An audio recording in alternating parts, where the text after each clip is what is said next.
Ishanekon, World Shapers. Combat. Depending on your type of game, you may have many encounters with foes where peace is not an option, or at least not the option you choose. These battle rules help you simulate those intense contests of might, be it with swords, magic, superpowers, guns, or just a well-placed fist. Combat only starts if there are at least two parties involved that truly wish to fight and have the capabilities to do so. Randomly punching rocks does not start combat. Neither does attacking innocent civilians that cannot fight back if there is nobody there willing to defend them. Players randomly brawling with the intention of triggering and using features that only work during combat does not start combat either. Everybody that fights on your side counts as an ally. That includes yourself. Every other combatant on the battlefield counts as an enemy. Rounds and turns. Each combat is divided into multiple rounds. Each combatant gets one turn during one round. How much time passes during one round depends on what kind of game you are playing. A relatively normal game with epic heroes and villains might have rounds that roughly take 12 seconds. On the other hand, you may be playing a game more akin to shonen anime, or one with extremely superpowered individuals, where a round could take less than a second. You decide what amount of time makes the most sense for your setting. Regardless, any feature or ability that lasts for 5 rounds should roughly last 1 minute outside of combat. Each participant gets 3 action points, or AP, during their turn. They can use their AP for all sorts of actions during combat. For a list of all common actions, see the Basic Actions section. They can also move by an amount equal to their basic movement, which is usually 3 meters, without needing to use any AP. Each participant also gains 2 reaction points, or RP, for the whole round. RP can be used to act outside of your turn, but usually require specific features or abilities to be used. The order in which participants take their turns is determined by their initiative. The creature with the highest initiative goes first, then the one with the second highest, and so on. If 2 creatures have the same initiative, the GM decides who goes first. Your instinct stat times 2 plus your athletics, quick fingers, analysis, grace, and improvisation skill levels determine your initiative. The initiative of objects is always 0. Any participant can hold their turn and take it later in a round. Should more than one creature hold their turn to the end of the round, they will take turns according to their initiative. If any of those creatures refuse, they lose their turn for this round. Any effects that last until a creature's next turn stop when their turn would normally start, even if the creature decides to hold their turn. Any effects that last until the end of a creature's turn keep being in effect until a creature ends their turn or they lose it. 2 or more creatures can decide to act as a union at the start of a round. All creatures of a union have their turn at the same time and can alternate their actions and movement. The initiative of a union is equal to the sum of the initiative of all participating creatures divided by the number of those creatures. For example, a knight with an initiative of 26 that decides to make a union with their horse that has an initiative of 32 would have an initiative of 26 plus 32 divided by 2, equaling 29. Initiative is determined at the beginning of a turn. Any effects that alter your initiative value only change the turn order in the next round, and not in the current one. A creature loses their turn in the first round if they are surprised by the combat. This can be achieved, for example, if the attackers sneak up on them with a successful stealth check, or if they walk into an ambush without noticing it through a perception or intuition check. Basic actions. Here is a list of the most basic actions that even a beginner should learn. It contains everything you need for a basic battle. Attack, 2 AP. You can make one weapon attack. It does not have to be during the same action, but it has to be on your turn. You can make attacks in any order you like if a feature or ability, like Path of Attack or Multi-Wielder, allows you to make additional attacks with this action. Defend, 2 AP. Attack rolls against you have disadvantage, and you have advantage on all your DR until your next turn. Interact with target, 1 AP. You make a simple and quick interaction with an object or creature, like pushing a button, picking up a weapon, opening a door, giving an ally an item, or trying to poke a creature. You can make one free interact with target action on your turn, unless you have already used a free switch weapons action. Move, 1 AP. You increase your movement by an amount equal to your basic movement. Sprint, 3 AP. You increase your movement by an amount equal to 4 times your basic movement. Stabilize, 3 AP. You can make a first aid check against 8. On a success, you can remove the bleeding status effect from a creature within 1 meter of you. Switch places, 1 AP. You can switch places with an ally that is standing next to you. They must use a reaction, 1 RP, or this action fails. Switch weapons, 1 AP. You can change the weapons or shields and equipment that you are wielding. You can perform this action for free on your turn once if you are not holding anything in the hand that you want to use to draw a weapon, or if you just want to sheath a weapon without replacing it with another. You cannot make one free switch weapons action on your turn if you already used a free interact with target action. Taking cover, 1 AP. Your evasion increases by 2 and your DR by 1 as long as you are in half cover. Use item, 3 AP. Use a non-ability consumable such as a stimulant. Advanced actions. Here is a list of actions for players and GMs that want to extend their options in combat. These are more advanced actions that are not necessary for beginners, but they allow you to get more out of combat and add tactical options. Blind, 2 AP. You can try to blind a target within 1 meter of you until the end of their next turn. If you succeed on a quick fingers or nimbleness check against the target's improvisation or endurance check, you successfully blind them. The target cannot be larger than 1 size category above your own. If the target is larger than you are, they gain advantage on their check. If they are smaller, you gain an advantage on your check. Climb, 2 AP. You try to climb onto a target that is within 1 meter of you and is at least 1 size category larger than you. You need at least 1 free hand or the ability to climb without using your hands to attempt this. If you succeed on an athletics or nimbleness check against the target's athletics, raw force, nimbleness, or quick fingers check, you successfully climb onto the target. You occupy a space that is also occupied by the target, and you move with it if it moves. The target gains disadvantage if it tries to attack you. It can try to shake you off by using an action, which costs 2 AP, repeating the skill checks, and will shake you off successfully if you fail the skill check. Any attack that targets you and misses targets the creature you have climbed onto instead. Command, 1 AP. You take direct control over all of your summons until your next turn as long as they are not affected by anything that makes them lose control. Disarm, 2 AP. You try to force a target that is within 1 meter of you to drop one item that it is holding in their hand. You and your target make an athletics, nimbleness, raw force, or quick fingers check. You succeed if you roll higher than your target. You can take the dropped item if you have at least 1 free hand. Grab, 2 AP. You try to grab a target within 1 meter of you with a free hand. If you succeed on an athletics or raw force check against the target's athletics, raw force, or nimbleness check, you successfully grab the creature.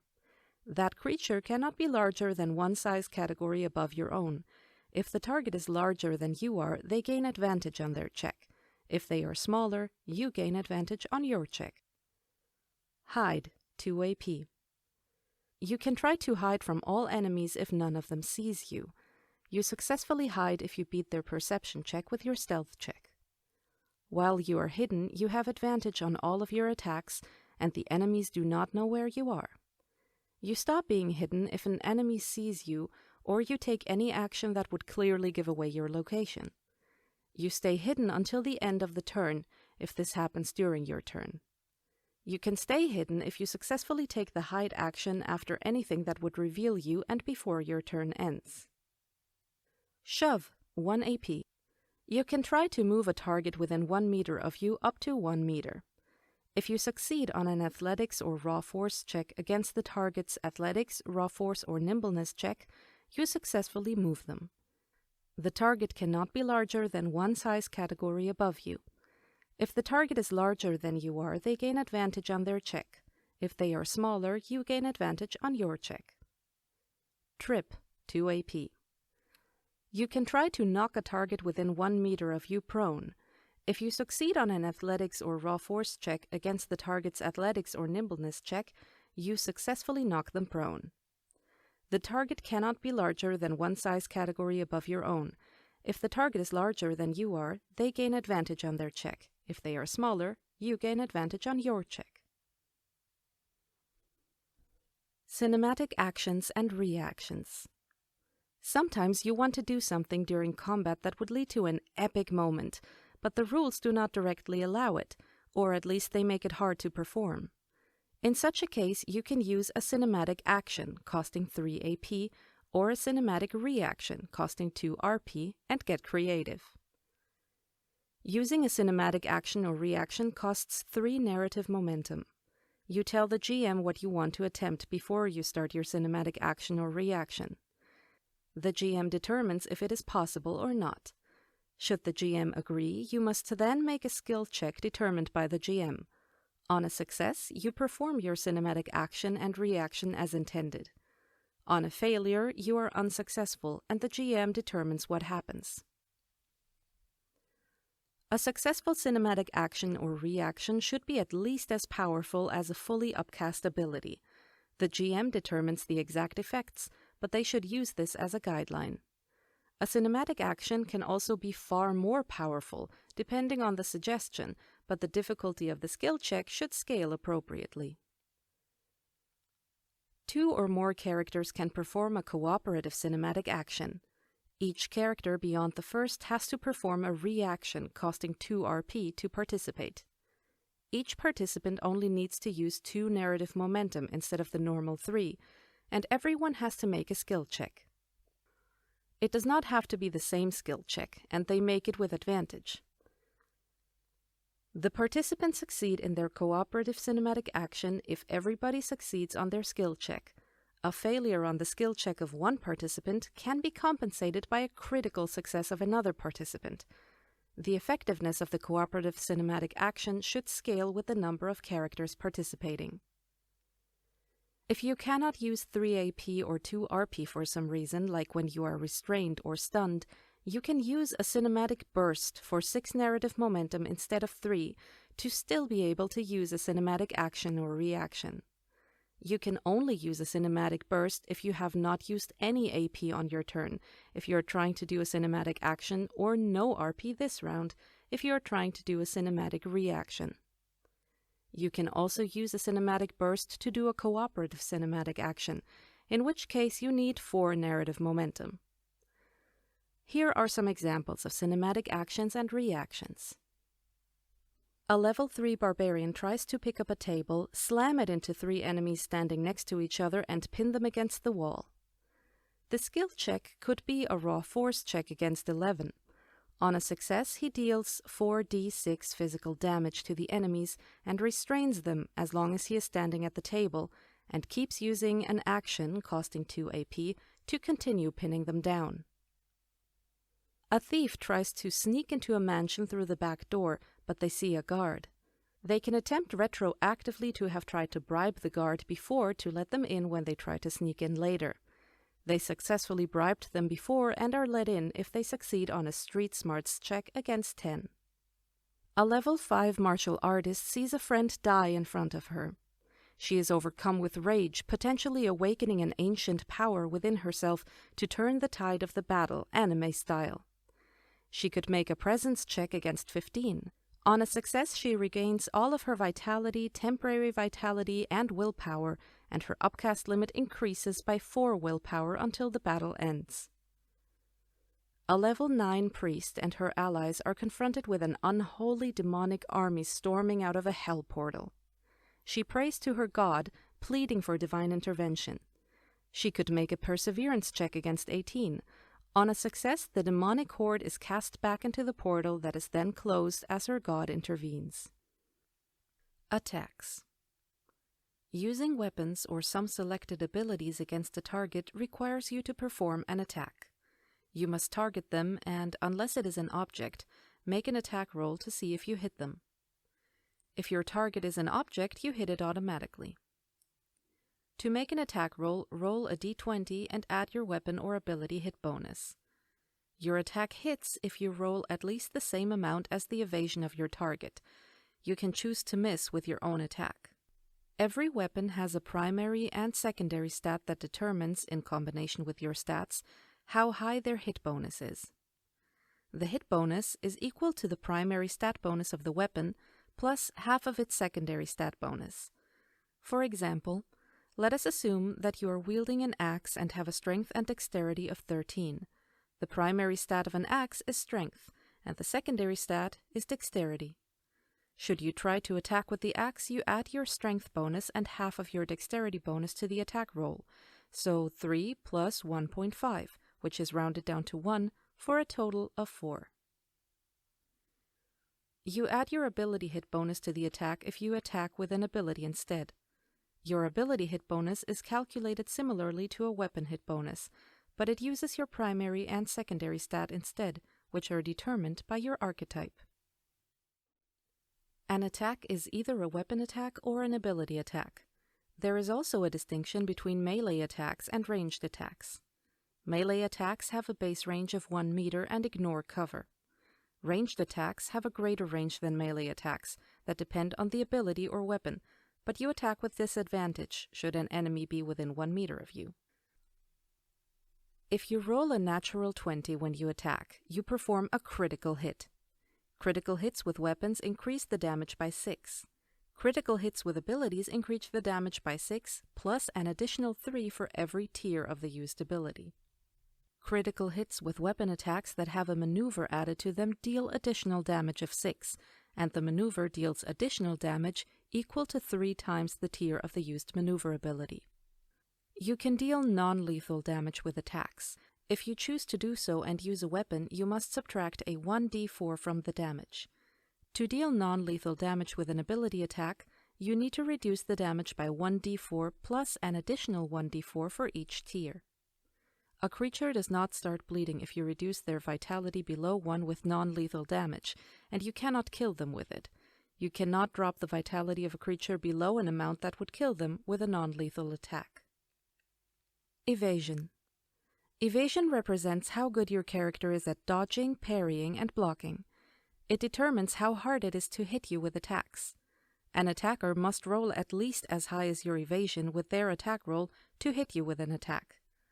An attacker with a hit bonus of 4 would need to roll at least a 12 if they want to hit a target with an evasion of 16. Any lower and the attack would miss. Your base evasion is equal to your dexterity stat plus the stat bonus of your evasion stat. Your archetype determines your evasion stat. For example, let us presume that you have the war archetype and a dexterity of 13 and a strength of 14. The evasion stat of the war archetype is strength. That means you would have a base evasion of 13 plus 4 equaling 17. Armor and clothes you wear limit how high your base evasion can get, but they can offer other advantages and be upgraded to loosen the restriction. For example, if you have a base evasion of 17 but are wearing medium armor, then your base evasion would only be 14 instead of 17 because of the evasion cap of the armor. The evasion cap does not affect any other source of additional evasion like buffs or features. For more information, see the chapter on armor in the item rules. Armor. Your armor is a value that helps you reduce almost any incoming damage. Your armor is subtracted from any incoming damage. For example, if you have an armor of 2 and are hit for 12 damage, you only receive 10 damage.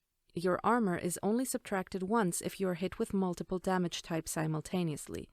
A negative armor value leads to taking increased damage if you receive any. Armor does not protect you from poison or psychic damage. Instead, these types of damage take the Constitution DR value poison or Will DR value psychic into account as if it were armor. A creature with a Constitution of 10 and an Endurance skill level of 3, which leads to a Constitution DR of 3, that is hit by 12 poison damage would receive 9 damage. Damage that deals multiple types of damage simultaneously, for which different defenses become relevant, takes the lowest defense value into account. The attacker can choose from which damage type the armor or DR value is subtracted. If you hit a target with an armor of 4 and a Constitution DR value of 1 with an attack that deals 5 physical and 5 poison damage, you would deal a total of 9 damage, either 5 physical and 4 poison damage, or 4 physical and 5 poison damage. Effects that ignore armor, like the Greater Talent Cursed Revenge, also ignore the DR values if you damage a target with poison or psychic damage. Such effects still deal increased damage if the target's armor or DR values are negative. Ignoring armor does not allow you to reduce the effective armor of a target below 0. For example, attacking a target with 2 armor with the ability Armor Piercer, which allows you to ignore up to 4 armor, allows you to deal damage as if the target had an armor of 0 and not -2. For more information on how much armor you get from what kind of armor, see the chapter on armor in the item rules. Defense rolls. There are many abilities and features for which the user does not have to aim actively. Instead, the target needs to defend themselves against the effects. The target must make a defense roll or DR in such cases. A creature can choose to fail their own DR. Objects automatically fail all DR. There are 7 different kinds of DR. Each is based on one of the 7 stats in addition to one skill. The target must roll a d20 and add the corresponding stat bonus and skill level. They succeed on their DR if they roll at least as high as the DR power of the creature targeting them. The DR power is equal to the primary stat of the creature. The 7 kinds of DR are as follows. 1. Strength, raw force. A strength DR is used when the creature has to resist direct physical force and stand their ground. A strength DR will determine your ability to withstand physical damage, as well as restraining and moving effects. 2. Dexterity, nimbleness. A dexterity DR is used when getting out of the way is the only or most efficient option to prevent the worst, or if you need to keep your balance. You can often avoid reality damage with it as well as line-based abilities. 3. Constitution, endurance. A Constitution DR is used when your body needs to resist a natural force. Elemental damage and status effects are usually resisted by it, as are stun effects. 4. Intelligence, psychology. An intelligence DR is used if somebody tries to trick you or mess with your senses or mind. You can see through illusions and attempts to distract you if you succeed with this DR. 5. Charisma, presence. A charisma DR is relevant if the power of your personality and sense of self is needed to defend yourself. You usually use it to prevent effects that take direct control over you or that transform you. 6. Instinct, intuition. An intuition DR is used when a quick reaction is the best way to prevent or lessen the effects. Something like looking away from a blinding effect or reacting before someone can manipulate something that you're holding can be achieved with it. 7. Will, perseverance. A will DR is used when your mind and spirit have to resist supernatural and mental attacks. You can defend yourself against mystic and psychic damage with it, and it also helps to overcome fear and other mental status effects. Damage types. There are many ways to deal damage to your foes. There are 11 damage types that can be categorized into 3 categories: Other, Elemental, and Mystic. Creatures can have resistance, immunity, or vulnerability against different types of damage. Resistance reduces all incoming damage of that type by half. Immunity nullifies any damage of that type. Vulnerability increases all damage of that type by half. Knowing or being good at guessing resistances, immunities, and vulnerabilities can give you tactical advantages. Other. Other is the first damage type category and contains all damage types that do not fit into any other category. Physical. This is the most basic damage type that most weapons default to. Physical damage is very reliable since it is very hard to be resistant or even immune against it, but finding vulnerability to it is also very rare. Punching, bullets, slashing, high-pressure water, rocks, etc. Psychic. Anything that attacks the mind directly falls under psychic damage. Psychic damage ignores the armor of its target and instead takes the will DR value into account when dealing damage as if it were armor. Psychic mind attacks, magical music, sick burns, etc. Reality. This damage type represents any force that attacks you on a fundamental existential level, be it by manipulating the space-time continuum or even the fourth wall itself. Since this is such an exotic damage type, it is hard to defend oneself against it. Immunities are practically non-existent, and resistance is very rare. Reality warping, time manipulation, opening a dimensional portal inside a creature, cartoon powers, etc. Elemental. Elemental damage represents natural forces. Since these are usually rather common, it is easy to find creatures with resistances, immunities, and vulnerabilities against them. This makes them less reliable than other damage types, but you can also often find weaknesses that you can exploit with them. Chemical. This damage type includes acidic and alkaline solutions and the chemical burns that they cause, as well as substances that lead to damaging reactions. Acid spit, throwing vials with alchemical mixtures, oxidizing substances, etc. Cold. This type includes damage that is caused by very low temperatures: ice, cold wind, freezing water, endothermic reactions, etc. Heat. This damage type includes anything that damages through high temperatures: fire, lasers, radiation, bright light, lava, etc. Poison. This damage type includes anything that damages a creature on a biological level, like sickness or toxic substances. Poison damage ignores the armor of its target and instead takes the Constitution DR value into account when dealing damage, as if it were armor. Plague, toxic gases, rotten food, drugs, etc. Shock. Electricity causes shock damage, lightning, taser, etc. Mystic. Mystic damage represents supernatural and spiritual forces.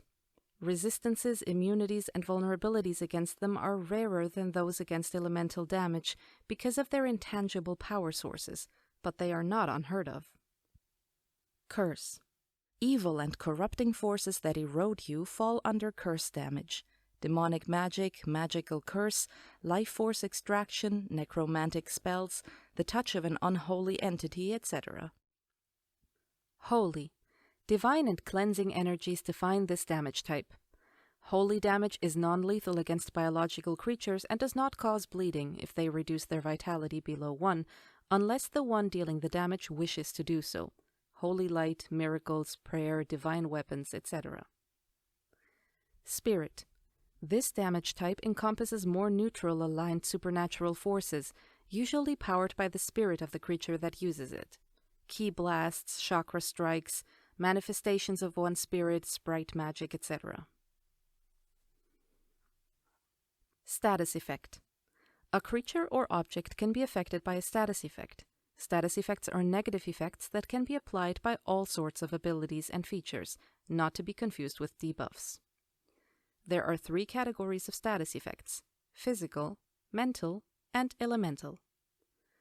Physical status effects mainly affect the target's body, limiting movement and representing injuries. Mental status effects mainly affect the mind of the target, representing negative and uncontrolled emotions that hinder it. Elemental status effects are connected with elemental damage and represent a lingering form of them.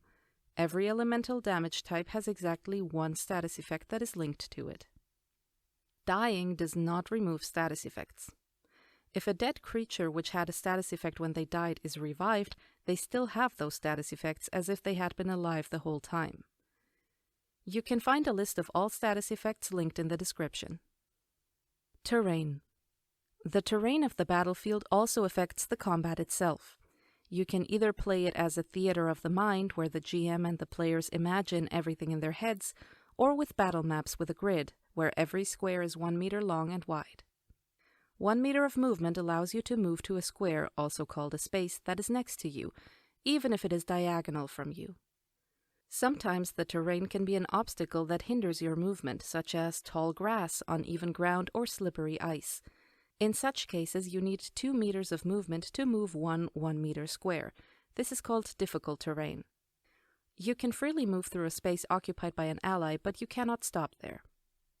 You can try to move through a space occupied by an enemy, but you have to succeed on a raw force, athletics, or nimbleness check against a raw force or athletics check made by the enemy. Moving through a space occupied by an enemy counts as difficult terrain. You can be in a space occupied by a creature that is 2 size categories bigger or smaller than you. Cover. Standing behind an object that covers at least half of your body gives you half cover. Half cover grants you +2 evasion against all ranged attacks that come from the direction of the cover, and increases all of your DR by 1 against all effects that come from that same direction. Standing behind a creature of the same size category or bigger also gives you half cover, but all attacks that miss you target the creature in front of you instead, possibly leading it to be hit. Standing behind an object that covers your entire body gives you full cover, and you can no longer be targeted by any effects that come from the direction of your full cover. While you are in full cover, you can lean towards a space next to you, allowing you to see and target anything as if you were standing in that space. You have half cover while leaning out a full cover. Moving and teleporting.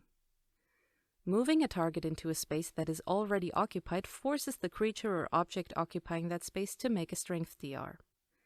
The creature or object has advantage on that DR if it is at least 1 size category bigger than the target that you are moving into their space. On a failure, you deal physical damage, equal to the full distance in meters that the target would have been moved, to both the moving target and whatever is occupying the space. On a success, you only deal half as much damage. The moving target is stopped 1 space before it. You can add the damage that you deal that way to any damage that you might have caused through an ability or attack that caused the movement in the first place, instead of treating it as a separate damage source. Teleporting a target into a space that is already occupied deals reality damage equal to the teleported distance to both the teleported target and whatever is occupying the space. The damage ignores armor. The teleported target returns to its original position afterward. This cannot deal more than 100 damage to a creature.